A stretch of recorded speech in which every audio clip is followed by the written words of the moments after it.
அமெரிக்க அதிபர் Donald Trump இந்த பேச்சுவார்த்தை முடிவுக்கு பிறகு உடனடியாக அவர் ஒரு டிசிஷன் எடுத்திருக்கிறார். என்ன டிசிஷன் சொன்னா, ஹொர்முஸ் நீர்நிலையை நீங்க மூடுறது என்ன, நானே மூட போறேன் அப்படின்னு சொல்லி ஹொர்முஸ் நீர்நிலை பகுதிகளில் உடனடியாக முற்றுகையிடுமாறு, கடற்படை முற்றுகையிடுமாறு அமெரிக்கன் இராணுவத்திற்கு அமெரிக்கன் பிரசிடென்டாக இருக்கக்கூடிய டொனால்ட் ட்ரம்ப் அறிவுறுத்தல் சொல்லியிருக்கிறார். மீண்டும் ஈரான் மேல ஒரு தாக்குதலை நடத்துவதற்கு ட்ரம்ப் தயாராகிறார். எப்படியுமே ஒரு யுத்தத்திற்கான வாய்ப்புகள் தான் நிறைய அதிகரிக்கிறது என்பதை நம்ம பார்க்க முடிகிற அதே நேரத்தில் இன்றைக்கு ஈரானுடைய பாராளுமன்ற சபாநாயகர் முகமது பாகர் கலீபா வெளியிட்டிருக்கக்கூடிய அறிவிப்பில் என்ன சொல்றாருன்னு கேட்டா, நேற்று நாங்கள் எங்களுடைய சகோதரர்கள், எங்களுடைய நண்பர்களாக இருக்கக்கூடிய பாகிஸ்தானியர்கள் சொன்னதற்கிணங்க பேச்சுவார்த்தையில் கலந்து கொண்டோம்.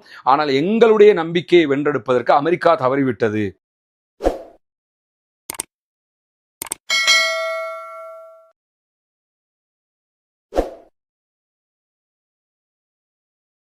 அன்றுக்கினிய சகோதர சகோதரிகளே, நம் அனைவர் மீதும் ஏக இறைவனுடைய அமைதியும் கருணையும் உண்டாகட்டுமாக என்கிற உயரிய பிரார்த்தனைகளோடு பாலஸ்தீன மீதான இஸ்ரேலிய ஆக்கிரமிப்பு இராணுவத்தினுடைய 2 ஆண்டுகால யுத்தங்கள் தற்போது முடிவுக்கு வந்து சமாதான உடன்படிக்கை ஒன்று செய்யப்பட்டு இன்றோடு 184வது நாட்களை நாம் தாண்டி கொண்டிருக்கக்கூடிய இந்த சூழல்ல அமெரிக்காவும் இஸ்ரேலும் இணைந்து ஈரான் மீது ஒரு உச்சகட்ட யுத்தத்தை ஆரம்பித்து அந்த யுத்தம் 40 நாட்கள் தொடர்ந்ததற்கு பிறகு யுத்த நிறுத்த ஒப்பந்தம் ஒன்றுக்காக நேற்றைய தினம் இஸ்லாமாபாத் பாகிஸ்தானுடைய தலைநகரத்தில் ஒரு பேச்சுவார்த்தைக்காக 2 நாடுகளும் ஒன்றிணைந்தன.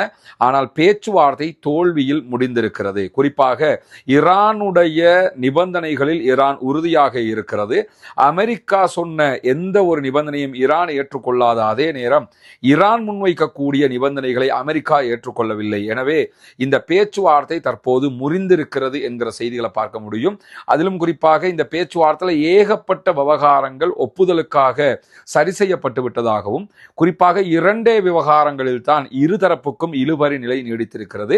அதிலே முதலாவதாக ஈரானுடைய அணு உற்பத்தி, குறிப்பாக யுரேனியம் செறிவூட்டுதல் தொடர்பில் இனிமேல் ஈரான் யுரேனியத்தை செறிவூட்டக்கூடாது என்பதில் அமெரிக்கா உறுதியாக இருந்ததாகவும், யுரேனியத்தை நாங்கள் செறிவூட்டுவோம் ஆனால் அணு ஆயுதத்தை நாங்கள் தயாரிக்க மாட்டோம் என்பதில் ஈரான் உறுதியாக இருந்த நிலையில அது ஒரு விடாப்பிடி பிரச்சனையாக மாறி இருக்கிறது. 2வது விவகாரமாக ஹொர்முஸ் நீர்நிலை பரப்பை முழுவதுமாக ஈரான் ஓபன் பண்ணனு திறக்கணும். அதிலே பயணிக்கிற எந்த கப்பல்களிடத்திலையும் அவங்க எந்த விதமான நிதிகளையும் அறவிடக்கூடாது, அதை ஒரு டோல்கேட்டாக பயன்படுத்தக்கூடாது. அது எல்லாத்தையும் தாண்டி ஹொர்முஸ் உங்களுக்கு தான் சொந்தம்னு சொல்லி நீங்க வாதிடக்கூடாது, ஹொர்முஸ் ஈரானுக்குரியது அல்ல, அதை சர்வதேச நீர்ப்பரப்பாக நீங்க வைக்கணும் 80 விதமான பேச்சுக்கள் எல்லாம் பேசப்பட்ட நேரத்தில் அதற்கும் ஈரான் ஒப்புக்கொள்ளவில்லை. எனவேதான் இந்த பேச்சுவார்த்தை 21 மணி நேரங்கள் நடைபெற்றும் வெற்றிகரமாக முடிக்க முடியவில்லை. அமெரிக்காவினுடைய பேச்சுவார்த்தை குழுவினுடைய தலைவராக செயல்பட்ட அமெரிக்காவின் துணை அதிபர் ஜேடி வான்ஸ் அவர்கள் கொஞ்சம் நிதானமாகவே நடந்துகிட்டதை அந்த பேச்சுவார்த்தைகளை பார்க்க முடியும். அதற்கு பிறகு அவர் ஊடகங்களில் பேசும்போதும் நிதானமாகத்தான் கருத்துக்களை சொல்லியிருந்தார். இப்படியெல்லாம் அவர் பேசினாலும் எந்த விதமான நிதானமும் மற்ற ஒருவராக இருக்கக்கூடிய அமெரிக்க அதிபரால் இந்த பிரச்சனை முடிவுக்கு வராத ஒரு நிலையாக மாறியிருக்கிறது. இப்படியான சூழல்ல இன்றைக்கு மீண்டும் பேச்சுவார்த்தையினுடைய முறிவுக்கு பிறகு அமெரிக்க அதிபர் டொனால்ட் ட்ரம்ப் பலவிதமான கருத்துக்களையும் சொல்லியிருக்கிறார். தன்னுடைய அடுத்த கட்ட நகர்வுக்கும் சென்றிருக்கிறார். இப்படியான ஒரு பரபரப்பான நிலை தற்போது மத்திய கிழக்கில் மீண்டும் ஏற்பட்டிருக்கக்கூடிய சூழல்ல தான் இஸ்ரேலிய படைகள் மீண்டும் லெபனானுடைய பகுதிகள் மேல ஆக்கிரமிப்பு தாக்குதல்களை நடத்தி வருகிறார். அதே நேரம் லெபனானில் இருக்கக்கூடிய ஹிஸ்புல்லாக்களும் பதிலடி தாக்குதல்களை தொடர்ந்து இஸ்ரேலை நோக்கி நடத்தி கொண்டிருக்கிறார்கள். குறிப்பாக இன்றைக்கு வடக்கு இஸ்ரேலுடைய எல்லை பகுதிகள் மேலேயும் இஸ்ரேலிய ஆக்கிரமிப்பு இராணுவத்தினுடைய இராணுவ நிலைகள் மேலேயும் மிக கடுமையான தாக்குதல்களை நடத்தி இருக்கிறார்கள்.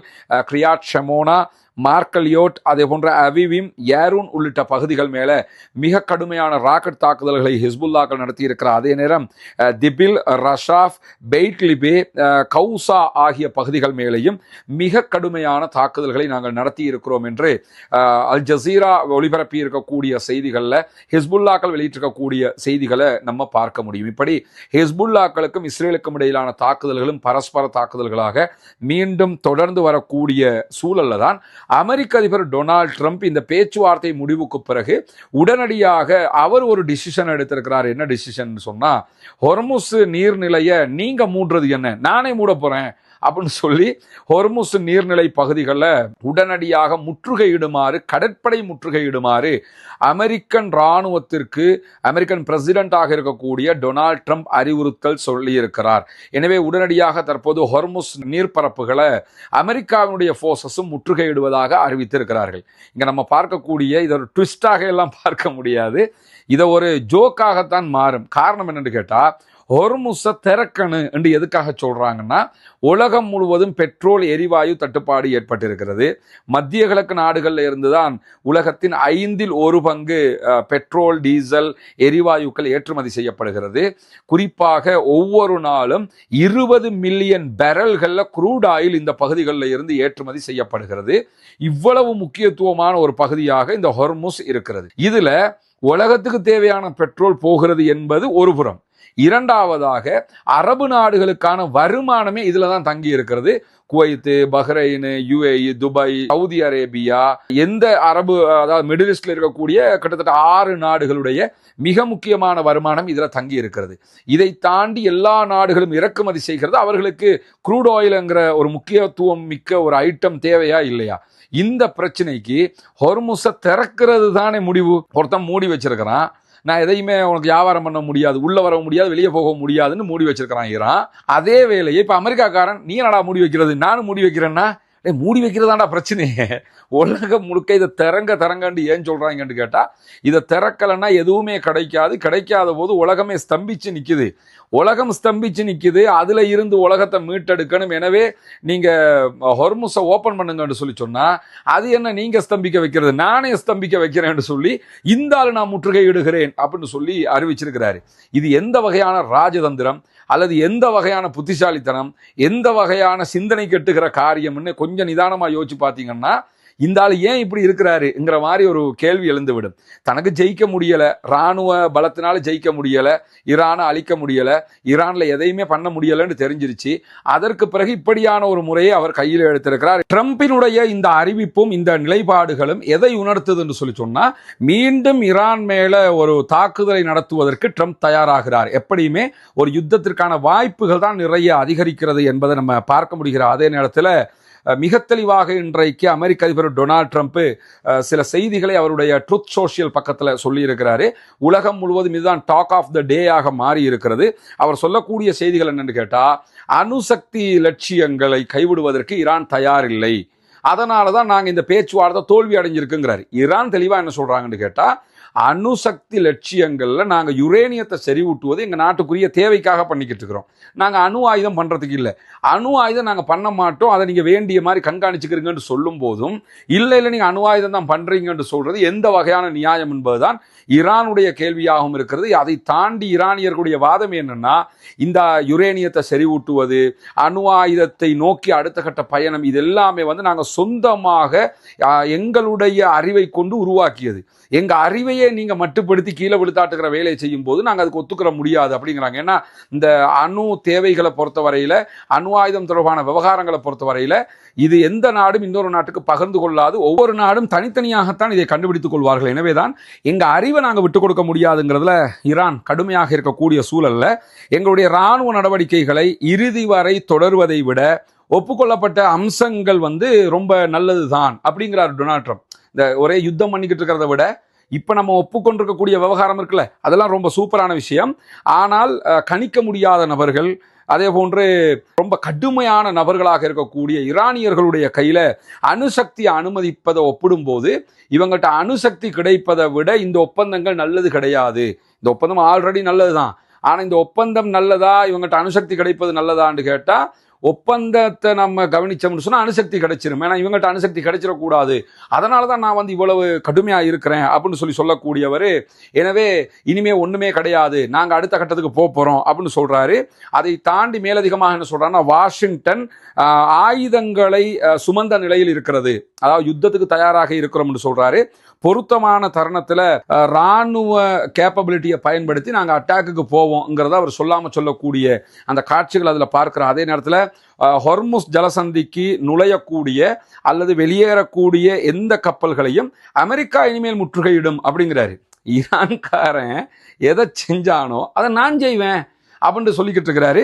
இதுக்கு அவர் சொல்லக்கூடிய ஒரு முக்கியமான காரணம் என்னன்னு கேட்டா, ஈரானியர்கள் டோல்கேட் விதிக்க போறாங்க, அவங்களுக்கு காசு கட்டிட்டு போக சொல்றாங்க, ஈரானுக்கு எதுக்கு காசு கட்டிட்டு போகணும், இனிமே நாங்களே அந்த வேலையை பண்ண போறோம் அப்படின்னு சொல்லி, அதாவது ஈரான் சம்பாதிச்சிருவானே நம்மளே சம்பாதிச்சுட்டு போயிருவோம்ங்கிற மாதிரி. நீ சம்பாதிக்கிறதுக்கு அவன் கப்பலை விடணும்ல, அவன் உள்ள போகும்போது இவனை தாண்டி போயாச்சுன்னு வைங்க, ஈரானை தாண்டி போக முடியுமா? வெளியே வரும்போது ஈரானை தாண்டி வெளியே வந்தா தானே இவனை தாண்டி வெளியே போக முடியும்.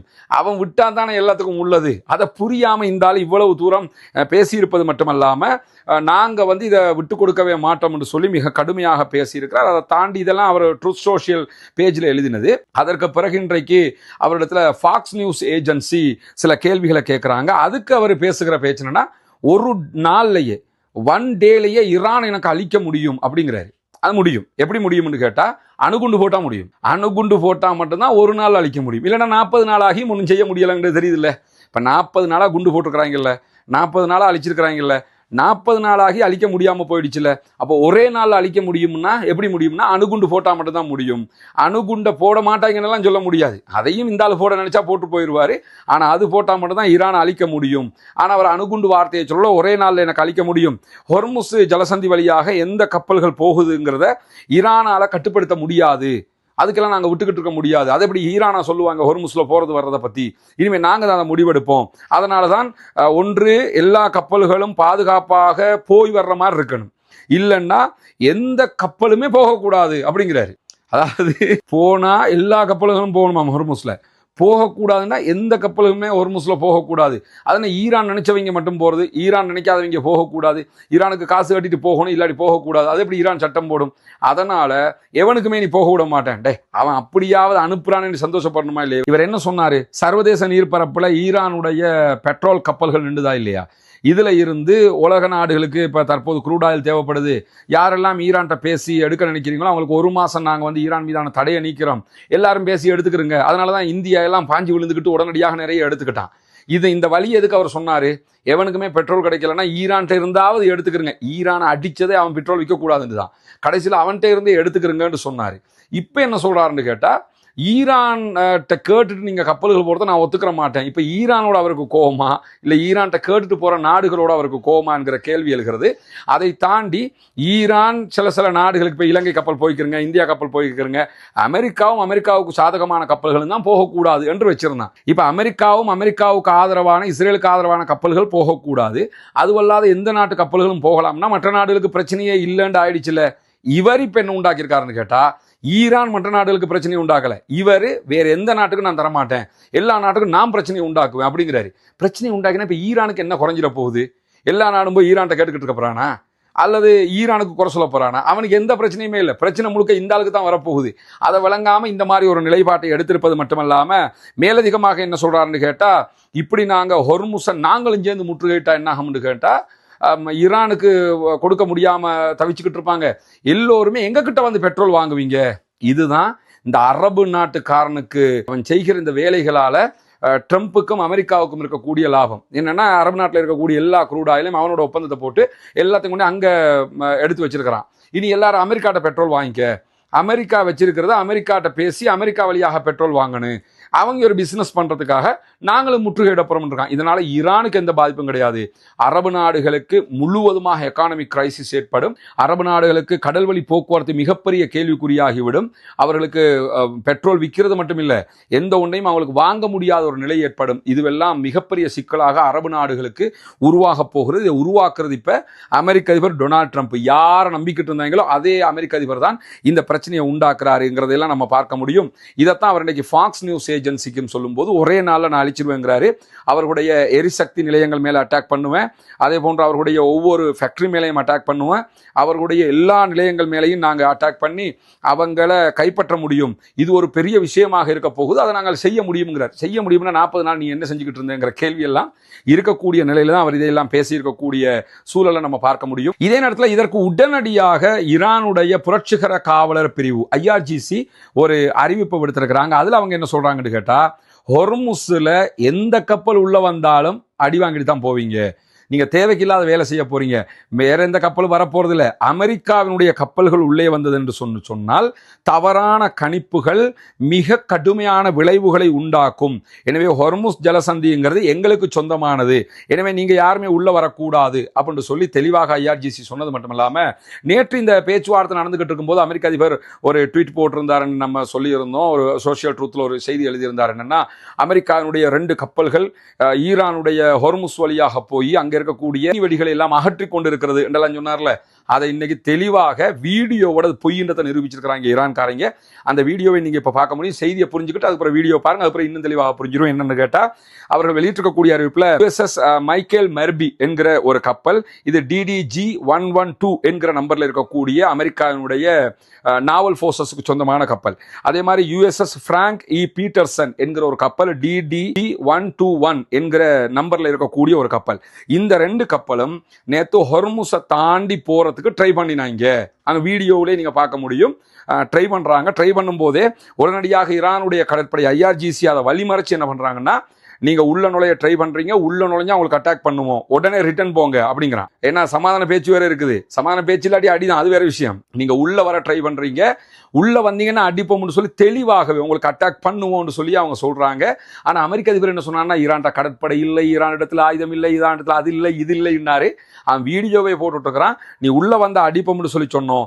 உடனே அவங்க பின் வாங்கி போயிட்டாங்க. உள்ள வரவே இல்லை, உள்ள வரவே இல்லை.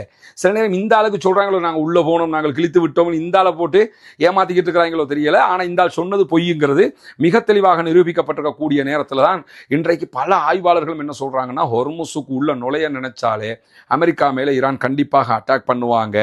ஈரான் நேற்றே மறந்துட்டாங்க உள்ள இந்த கப்பலையும் விடலன்னு, அது கன்ஃபார்மும் ஆயிடுச்சு.